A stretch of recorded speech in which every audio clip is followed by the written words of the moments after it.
I'm trying, Jennifer. You are Locked On Fantasy Basketball, your daily podcast on fantasy basketball. Part of the Locked On Podcast Network, your team every day.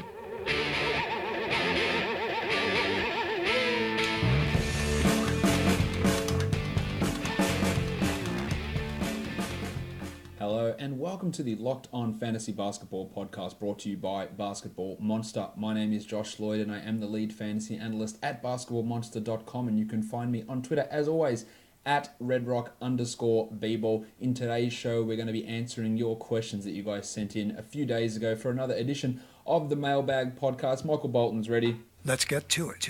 Hey, let's get stuck straight into answering these questions.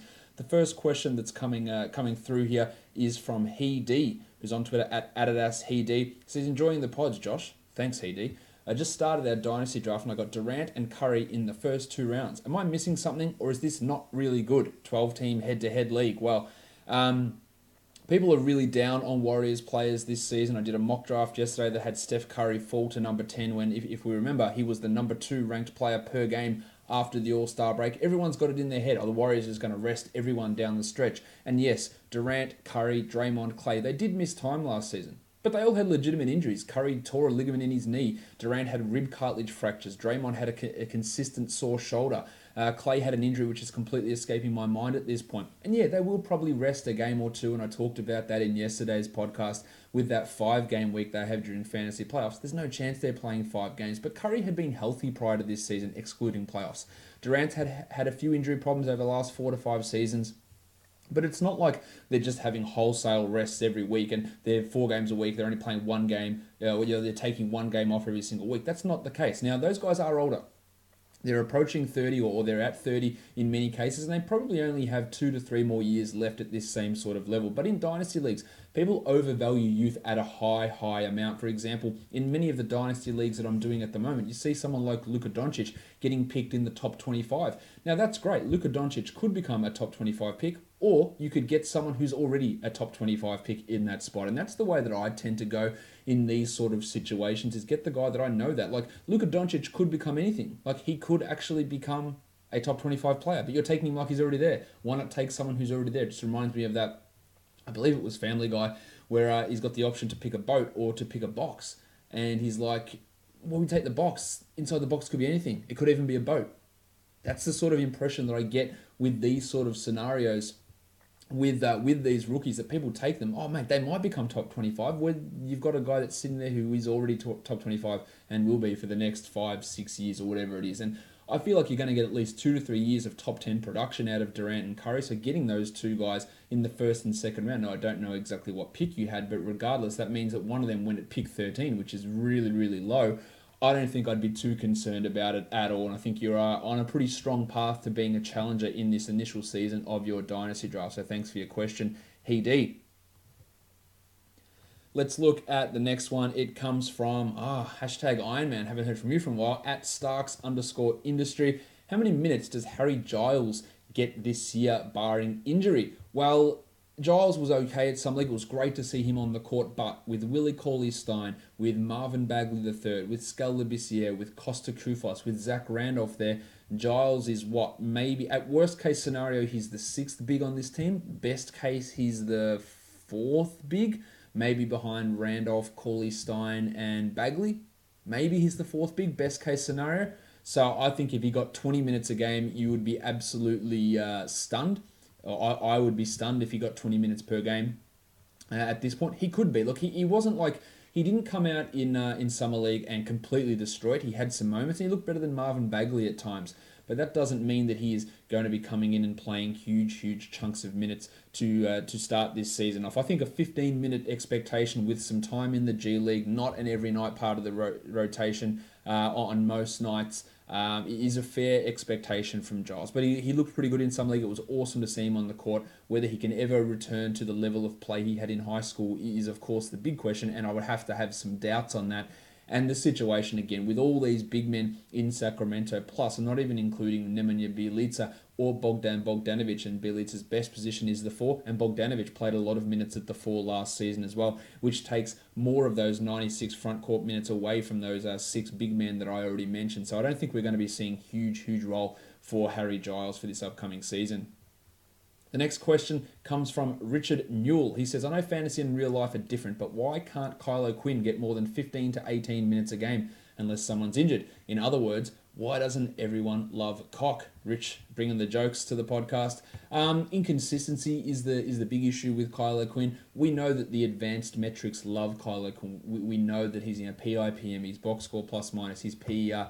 All those things are absolutely through the roof with OQuinn. And when he's on the court, he produces for us in fantasy like almost, well, not no one else, but he's pretty bloody good at being able to produce numbers. In fact, his per 36 numbers have been some of the best we've seen over the past couple of years. I'll just bring up what his per 36 rankings were over the past couple of seasons and have a look at that. Last season, he was the 13th best player on a per 36 minute basis for fantasy. The year before, he was 29th. The year before, he was 50th.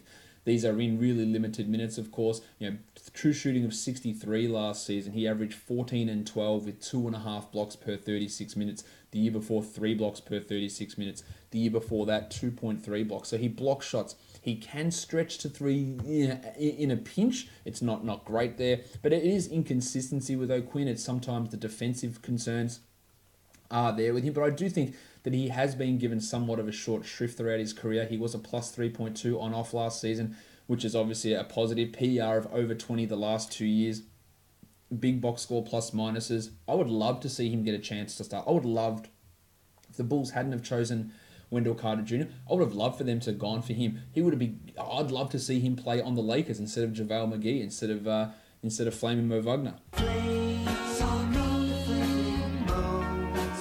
I would love to see him in an extended role. I hate the way that he was treated in Orlando and the way they dealt him away for nothing and they didn't use him.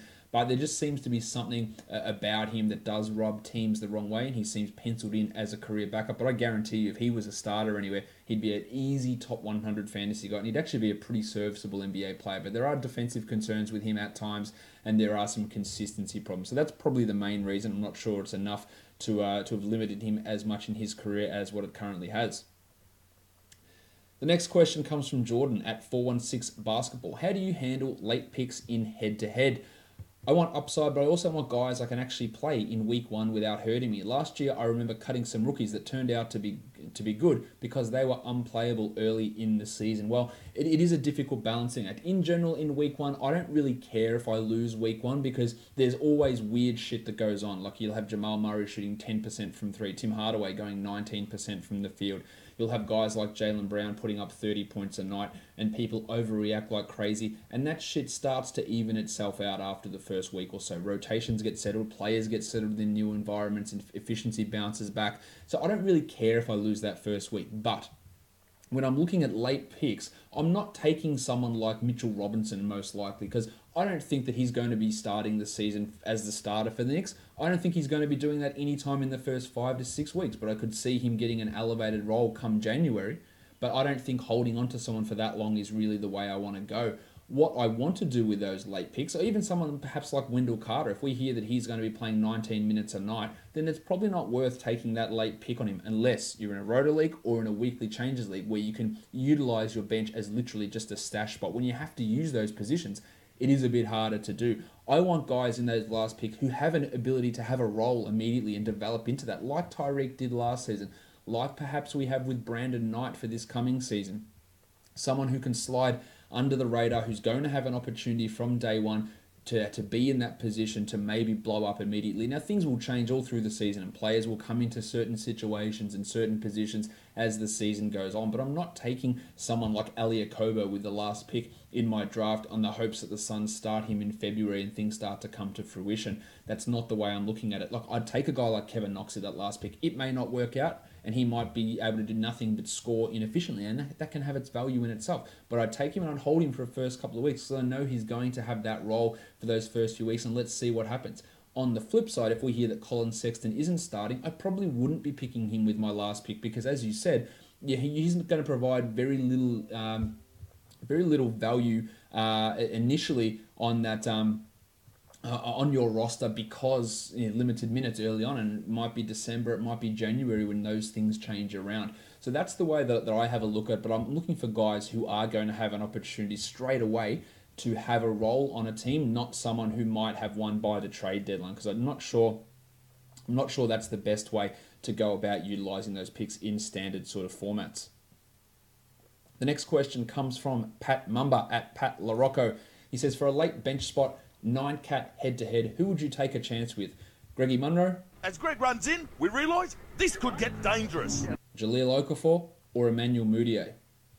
The answer to this question, Pat, is absolutely none of them. Unless you're talking about a 20-team league or a 30-team league, none of them. Okafor probably won't make the regular season roster. He's going to be behind Julius Randle, Nikola Mirotic, Anthony Davis, there's Emeka Okafor, there's Shek Diallo there. He's just not good. I think we have to get in our head that he's just not good. And even if he does get there, he's a fourth center at best. He's not overtaking any of those other three players. So Okafor, forget it.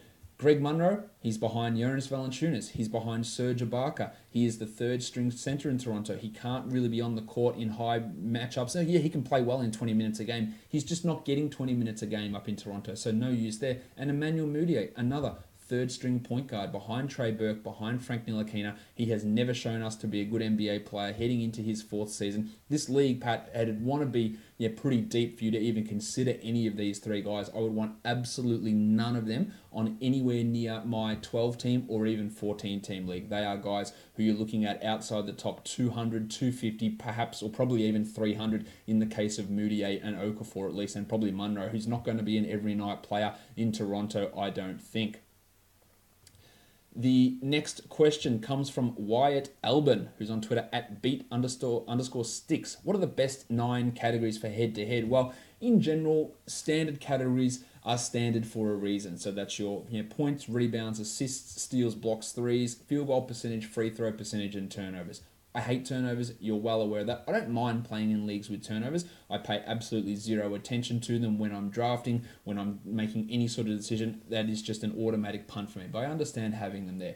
In terms of finding the best categories, well, it's really up and down, or it's up in the air as to what your preference is. Last year in the Red Rock Challenge Leagues, I replaced field goal percentage and turnovers with 2-point percentage and 3-point percentage. I thought it went fairly well. The other way you can do it is you can replace rebounds and turnovers with offensive rebounds and defensive rebounds. Because one of the common, if you remove turnovers and add something else in, it's a disadvantage to big men outside of DeMarcus Cousins because the big men thrive on that turnover category. Well, add in an extra rebound category and it does still give them the benefit. But of course, if you are adding offensive rebounds, and you can't just keep rebounds in. I hate a double dip. That's why I hate free throws made as a category. Because every time you make a free throw, it adds 1 to free throws made, it adds 1 to points as well. Same with a rebound. If you get an offensive rebound, it would add 1 to offensive rebounds and 1 to total rebounds. That's why I want to split them to offensive rebounds and defensive rebounds. It's the same way that just purely substituting 3-point percentage in for turnovers doesn't work for me, because every time the 3-point percentage is impacted, the field goal percentage is also impacted. So that's why I'd want to split them to 2-point percentage and 3-point percentage. In the Red Rock 12 Derek Harper Dynasty League, which is starting today, I'm going for a completely different 9-category set. A lot of the standards are still there. Points are there. Assists are there. Steals are there. Blocks are there. Those categories are still there. Free throw percentage is still there. But we're doing it a little bit different. We've eliminated 3-pointers because they fall into that category where everyone's hitting them, and also their value, they're not like a rare thing, and they're a double dip in points. So I got rid of them. I got rid of turnovers, field goal percentage, and defensive rebounding. So we're going with points, assists, steals, blocks, free throw percentage, 2-point percentage, 3-point percentage, offensive rebounds, defensive rebounds. So we're trying that in that league. We'll see how that all works out as things go on. But there's no set best one. Now, in terms of getting advice from people, if you're just using standard 9-cats and being able to talk about relative value of players across formats, it's easiest to do that standard. With turnovers, again, your punt turnovers, so 9-cat and 8-cat advice is the same sort of thing. So that's handy in that sort of situation. The ideal thing, and I've said this plenty of times, I'd love to get hustle stats included. Now, whether that's them all combined into one hustle number, which includes screen assists, deflections, shots contested, There's a couple others I can't really remember what they're, loose ball gathered, whatever they are, added in there. I would love that as a number. It does help the big men because they get a lot of shots contested and screen assists, so that solves that problem of turnovers having no turnovers benefiting guards. Having those hustle stats do benefit the big men, and it benefits defensive type players as well, who often in traditional box scores don't have that ability to rack up the numbers. So I really want these stats providers to start providing. The NBA tracks them clearly and it's on their website, but I want them to be a regular stat that you can include in fantasy as a hustle stat, screen assist, shot contested, shot deflections, all those sort of things bundled into one number. I think that would be a great way to go for fantasy, and I'm waiting, ESPN, Yahoo, Fantrax, if you're listening, let's get that shit added, and I'll try it out and we'll see exactly how it goes. So thank you for your question, Wyatt. The next question comes from JR Tosh, who's on Twitter at JRyanTosh. If Johnny Isaac, stays healthy and spends a lot of time on the floor with Mo Bamba, 1, 2, 3, 4, 5. how much of a hit do his defensive stats take? Is he top 100, top 125? Now, I understand that there would be a level of concern there because Bamba does block so many shots. Is that going to limit what Isaac can do? I can understand that, but Isaac's still going to get his blocks. Blocks aren't necessarily a finite resource. Well, they are, I guess, because the maximum amount of shots you can block in a game is the amount of field goal attempts a team takes. But that's never going to be the case. You're never blocking every single field goal attempt. We're talking 10% of shots, maybe 12% of shots, maybe. So having two guys out there that block shots, just because one guy blocks a lot of shots doesn't mean that the other guy can't also block shots. Isaac also last season wasn't getting his blocks by playing center. He was playing at small forward and power forward. Again, a position that's not going to be impacted by Mohamed Bamba. So while Bamba is there, and maybe you can say he's going to be protecting the rim, which of course he will be, when Isaac was getting those numbers last season, he was still playing with someone who was parked in the paint in preference to him, whether that was Vucevic, whether that was Biyombo, whether it was Aaron Gordon, whether it was Kem Birch, whatever they were doing in those lineups, it wasn't that Bamba is taking Isaac's positioning. And both of those guys can actually go out and produce block numbers. The steals, we shouldn't have any concern about Mo Bamba having any impact on Isaac's steal numbers, which is one of his real strengths. You could make the argument that maybe Bamba being there, being a deterrent, could actually funnel more plays towards Isaac, which could boost his block numbers. So it really could go either way in that scenario, which means that I don't think I'd be too concerned about it. I do think that he should be a top 150 player this season. It all depends on how Steve Clifford wants to use him. Give him 28 minutes a night, he's a top 100 guy. Give him 22 minutes a guy, he's probably a top 150 guy, and that 111 potential. I'm really, really excited to see what Isaac can do breakout style. I'm not convinced that Clifford is going to start him, but I think he's going to play big minutes at the 3 and at the 2. And you'll see more John Simmons play at the 3 and the 4, and you'll see more John Simmons push towards the 2 as a backup to Fournier as well to clear out some of those minutes for Isaac. So I am pretty interested in him, and I'm not overly concerned with Bamba, and I hope, although that reasoning there that I tried to throw out to you did make some sense. The next question comes from Bugsy Mogs on Twitter at Naybev69. Giggity! In my opinion, this is Bugsy's opinion. In my opinion, the most underrated characteristic of a good NBA player is basketball IQ. Your opinion on this, how it is evaluated, and its impact on fantasy production. I agree with you, Bugsy, that basketball IQ is a massive, massive part of things. Now, you can be as athletic as you want, shout out to Marquise Chris, but if you have no idea what you're doing, you've got very slow processing times in terms of where you need to be, a limited ability to see things unfold before they happen, whether that's offensively and defensively, shout out to Tony Roten, you're going to have a limited window to be successful in the NBA. Athletic skills, speed, jumping ability, that can only get you so far. Shooting skills, that's great. Yeah, shout out to Anthony Morrow. You can bang in every shot you want, but if you can't even provide a limited amount of positioning ability, of defensive awareness, of offensive awareness, then you are going to be limited. The players who are the best are the players who are the smartest. James Harden, Steph Curry, LeBron James, of course. LeBron James! They're ridiculously talented, but they use their intelligence and their mental abilities to extract the most out of their physical capabilities. James Harden is not athletic. He can dunk, he can throw down, and he can move to places, but his ability to use the timing of all that stuff that is really his benefit. When to throw the pass, where to throw the pass, when to decelerate, when to accelerate, when to draw that foul, what position to get into. Even defensively, his effort defensively is to do with lack of effort, which has been much improved recently. He's actually an average defender. He's not a horrible one. He's not a bad one by any stretch these days. But it's all about putting yourself in a position. How athletic is Joe Ingles? Yet he's one of the best defenders in the entire NBA because he is smart and he knows where to play. So basketball IQ is a massive, massive factor. Now, how it translates to fantasy, well, what's the number one stat we want in fantasy? Minutes. You get minutes, unless you're Doug McDermott, you will produce numbers. Simple as that. You will be on the court and you will produce numbers. The best way to stay on the court is to be smart. You've got to be able to hit a shot, of course. You've got to be able to knock down shots and produce winning performances. But if you're dumb in a basketball sense and you can't provide that value outside of I can knock down a three in an open gym 60 times out of 80, if you can't actually get yourself in a position to get open or find others to get open, then you're not going to get that playing time. So the way that basketball IQ can relate to fantasy production is players who are smart, eventually they will get the role and the role will come and the minutes will rise and the production will start to come as more confidence comes in their physical abilities that has been brought that way because of their mental abilities. Now, how can you evaluate it? It's obviously a tough one, but a lot of these advanced all-in-one metrics can give you an idea there. PIPM, on-off numbers, box score plus minus, PER probably not so much, and wins added, win shares, all these sort of things, and you're not using one of these in isolation, but having a look at a whole range of them can give you an idea of this player's impact on the court, and impact often comes down to the ability to create winning plays by putting yourself in the correct position to be there, whether that's offensively, defensively.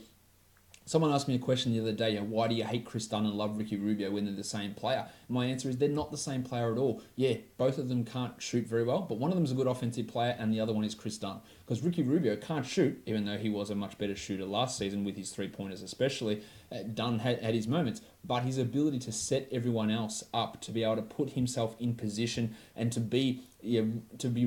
recognize his limits in terms of shooting. And Chris Dunn took over 20 field goal attempts per 100 possessions last season. For a guy that can't shoot, that's way too many shots.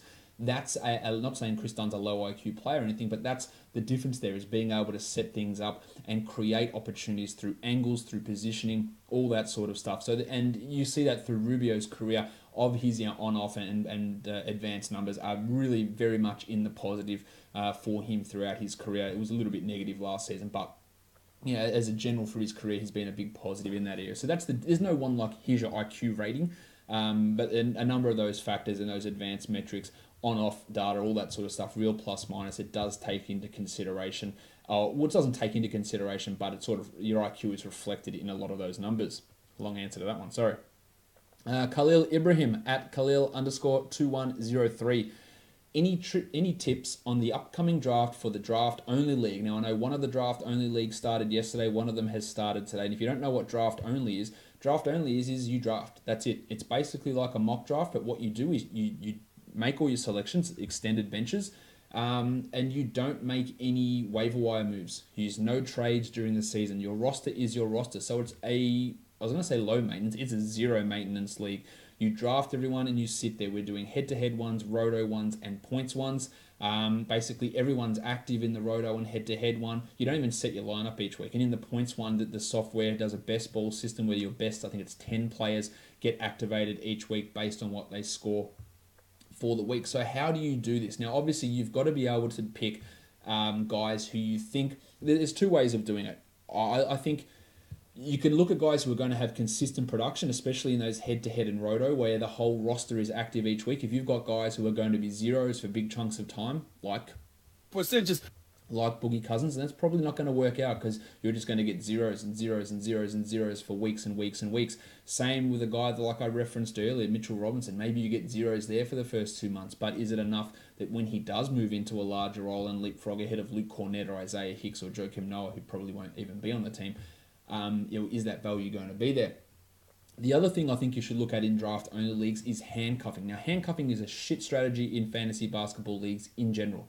most of the time these guys who are backups, backup centers, backup point guards would be the only ones you'd really look at, because in general, if a 2 or 3 or 4 goes down, there's generally not one player who takes that role. It's spread across multiple different guys, but if a point guard goes down or if a center goes down, we see someone step into that role. But in general, that means that backup's playing 17 minutes a night or 18 minutes a night on a regular basis. And in a 12-team league, holding someone just in case your starter gets hurt, and you have to actually use these guys every week, 17 minutes is not going to cut it. But in a draft-only league, you've got that guy that, so if your starter does go down, especially in the best ball formats, then you've got that replacement that immediately steps in. So you might see a marginal drop in production, but you don't see a huge amount. So I think handcuffing in draft-only leagues is a much better scenario. You want to also look at the guys who you think at some point are going to get an increased opportunity. Again, I keep using that Mitchell Robinson type example. You could even use someone like young Bull Colin Sexton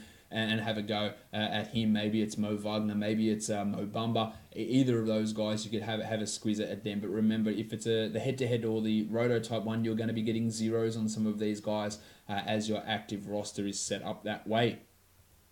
The next question comes from 8th Leo. He says, what are your top 10 do not draft players? Also, he just says your top 10 D&D, which is do not draft players list.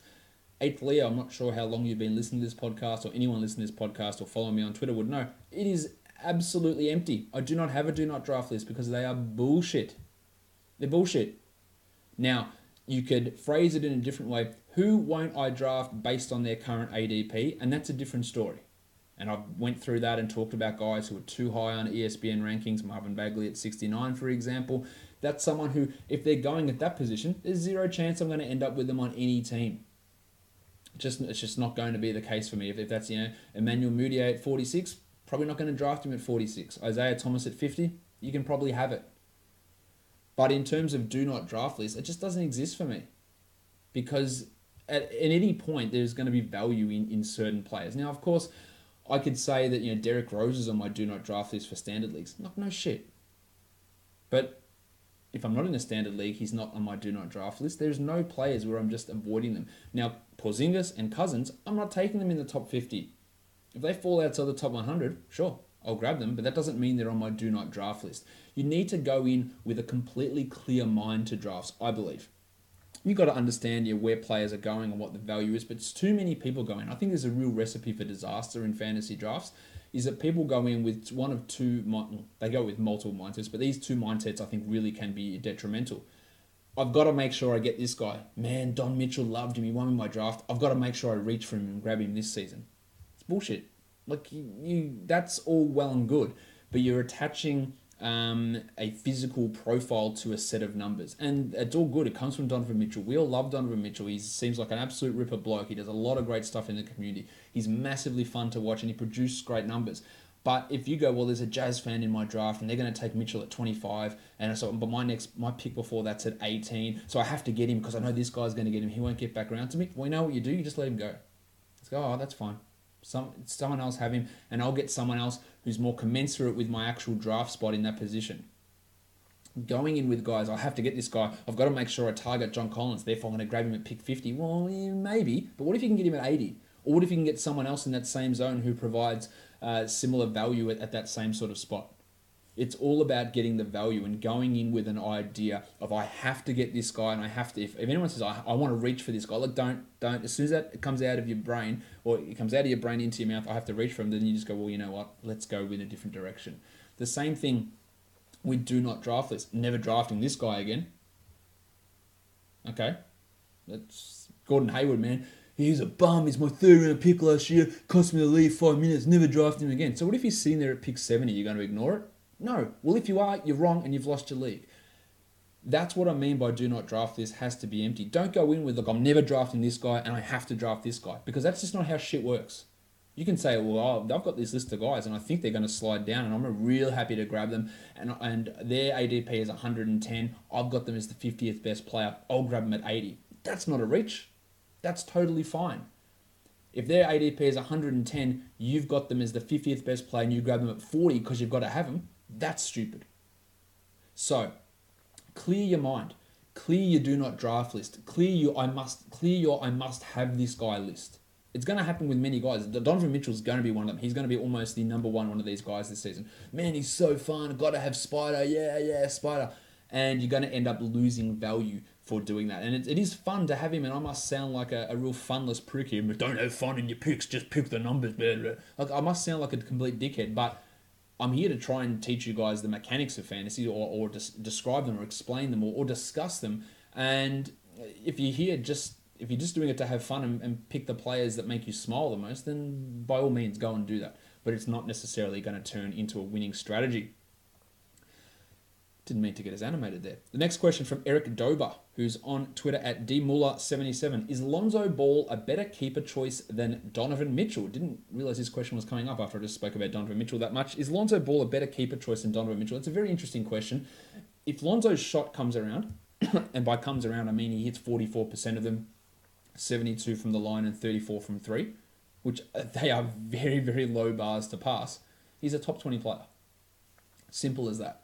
Donovan Mitchell, I think, has got top 10 upside, 25 points per game, 4 to 5 rebounds, 5.5 assists, 1.5 to 1.8 steals, 2.5 to 2.7 threes, high free throw percentage. If he gets that field goal percentage way up, he is a top 10 player. Lonzo, I feel, it doesn't have that top 10 upside, but he does have top 20 upside if the percentages come around. I preferably, at this point, would probably keep Mitchell, but I can understand the other way, because Lonzo's rebound, steals, blocks, and assist combination is a really hard quartet of stats to get together. He could be an 8 rebound, 8 assist, 2 steal, 1 block player, which is almost unheard of. And if I had have done any preparation for this question in advance, I would have looked up to see if anyone's actually done that in NBA history. My instinct is nobody ever has. But Lonzo could do it. Last season, he was still close to a top 50 guy, despite shooting negative 24% from the field. Like, he's still that guy because of these other numbers. And if any of that shooting comes around at all, then it's a clear top 50. Try again. Clear top 20. Not sure that it will, but it can. I would take the Don because I just want that top 10 upside that I think he can provide, the 25, 5, and 5 type of numbers. I think he can get there, but it's far from a guarantee. And some people might scoff at this question and go, "Wait, man, it's easily Donovan Mitchell, man. He's the true rookie of the year." People will think that.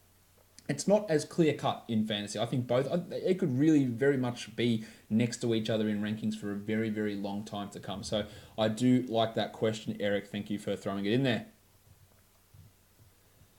Next question we look at, Jeff Bartholomew on Twitter at doc_jan_itor. Can Joshy Richardson actually put up the 18 points this year like Riley is touting? What's his ceiling this year and dynasty-wise? Well, Pat Riley's a little bit optimistic, I think, there with Joshy Richardson being able to score 18 per game. I think Josh can be a top 40 player this season. He was obviously excellent last year. We don't know if Dwayne Wade's coming back. Who knows if Deion Waiters is actually ever going to be healthy again? That's a legitimate concern. This ankle thing's been a 2-year problem for him. Richardson was the 57th ranked player last season. He does have to improve his offense, but he can, I think, go from the 13 points per game he scored last season to 15 this year. I think that's a possibility if his efficiency jumps back up, which we have seen in the past. I think he's the Heat's best player, and I think he can take that leap forward. I don't think he can leap up into 18 points per game. His overall ceiling is probably tops out at top 30, I would guess. Maybe even top 40 is his absolute ceiling. But I think that 18 point, look, I could be wrong. Players have taken pretty significant leaps forward. Could he jump forward 5 points per game this year? That's what Riley's intimating. I'm not sure he does that. But I do actually, I think he's obviously a quality player who blocks shots, gets steals, can handle the ball as well, score, hit threes, and do it relatively efficiently. So I do think that he can improve on last season, but whether he gets to that 18 points per game, I'd be a little skeptical about that. Zoran Geeko on Twitter at Zoran Geeko. How do you set up a format where injuries have less of a detrimental impact on a participant's season? Well, obviously you cannot eliminate injuries because injuries happen. Injuries occur during the NBA season. We saw a Chris Paul injury potentially cost the Rockets a chance at an NBA title. Injuries happen. They happen at the worst possible times. Of course, we can't control them for fantasy. NBA teams can't control them either. So how do you set up a format where they have less of an impact? Well, there's a couple of ways. Roto leagues are a good way of doing that because obviously we're not reliant upon the playoffs. So in a 1 week matchup, if one of your guys goes down, then you've banked those stats. You're screwed in head-to-head, but in Roto, you've banked them for the first 60, 70 games they've played. Now, last season, I've said this before, I had Porzingis and Cousins in a Roto league, and I was on top, and I ended up finishing third because I couldn't deal with losing those two guys for the last 3 months of the season, and other people caught me despite working the waiver wire like crazy to try and do it. So it is hard to do that. But Roto leagues are way more forgiving of schedule and of injuries as well. But it's not a guarantee, and they're not going to eliminate that problem. Having longer playoffs, which is more important, as I talked about in the schedule analysis. You have a 5-week playoff or a 6-week playoff versus a 3-week playoff, where those little injuries where 1 or 2 games get missed in a week are less impactful than what they are. You miss 2 games out of a 4-game week versus 2 games out of an 8-week fortnight, then it's obviously 50% versus 25%. So a much, much less significant impact on the overall production for your team that week. So having longer playoffs is another way of doing that. Another way you can do it is increasing your IR spots. Now, it doesn't necessarily help because you're still losing those stats, but at least you don't have to drop those players.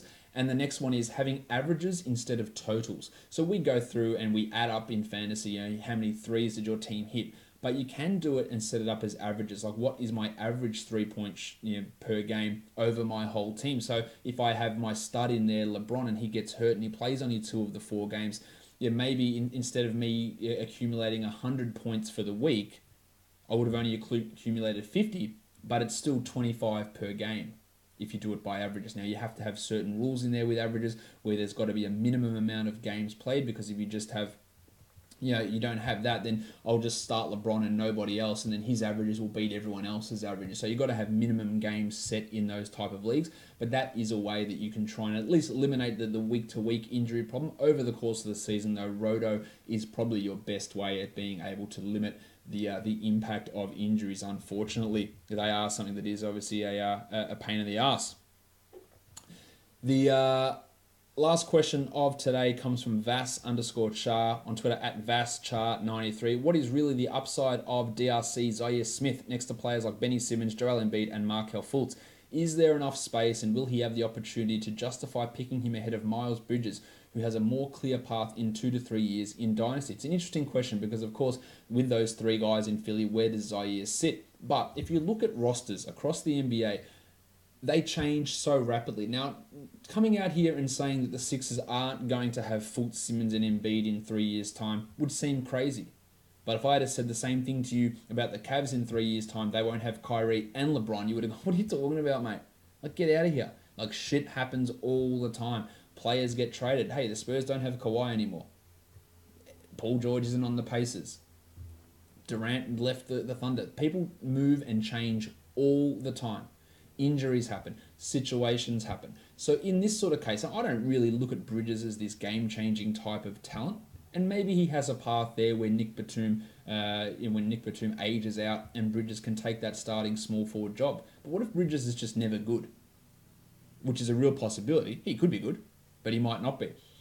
Smith has the ability with his athleticism, with his defensive IQ, with his ability to block shots and get steals, with an ability to show an improvement in his shooting, that he could become a really top-level player. It might be on Philadelphia. It might necessitate a trade of Fultz, of Simmons. Who knows what happens in the next 3 years? Anything can happen there. So in general, when I'm picking in that 10 to 12 to 15 range of dynasty drafts for rookies, I want the guy who I feel like's got more of that star upside. Maybe it doesn't work out. But also, Bridges might top out as a top 90 guy with also the same level of it not working out risk that there is with Zaire, but he might top out as a top 50 guy. So I know which direction I would like to go. But it is a legitimate concern when you look at things as the prism of the current roster. But go back and look at the 2015 NBA season and go and peruse all the NBA rosters. And you'll just go, shit, like, this is wild, man. Like, nothing is the same. Everything is all over the place in terms of roster. Players move forward, move back, regress, have weird shit going on all the time, and things open up. So let me just take that flyer on that upside type of guy, which is what I believe Zaire Smith is, even though he will be missing the start of the year with that broken foot. Guys, that will wrap it up for today. Go leave a review for this podcast. Apple Podcasts, Google Play, TuneIn, Stitcher, Spotify. 5 stars is the way to go. I know many of you are hesitant in wanting to recommend this podcast. I don't want to tell people about it because then I lose my edge. I'm not telling people about basketball once and you lose your edge. And I understand that, and it's one of the drawbacks of doing a show like this is people want to keep it to themselves. Of course, for me, I want it to grow.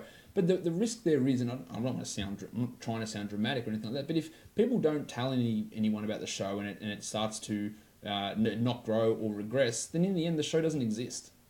So then in the end everyone loses. Because if the show just doesn't grow and people start dropping off and people don't listen and new listeners aren't coming in, then it doesn't exist. And the same thing goes with things like Basketball Monster as well. So it might seem like a pain in the ass. I don't want people to know about this, but in the end, these things that require people to listen to them to continue, they need people to listen to them. So I'm not telling you to go out and tell all your friends or anything like that, but that's a hard thing for me personally, just letting you behind the scenes here, of me trying to do shows like this. And I'm trying to get it out to as many people as possible, but the people listening want to really limit that audience, and it's a hard balance to try and get through. So any review you can do is a great way of helping me in that regard. Follow me on Twitter at redrock_bball, the Locked On Podcast Network at Locked On NBA Net, and Basketball Monster at Bask Monster. Guys, we are done here. Thank you so much for listening, everyone. See ya.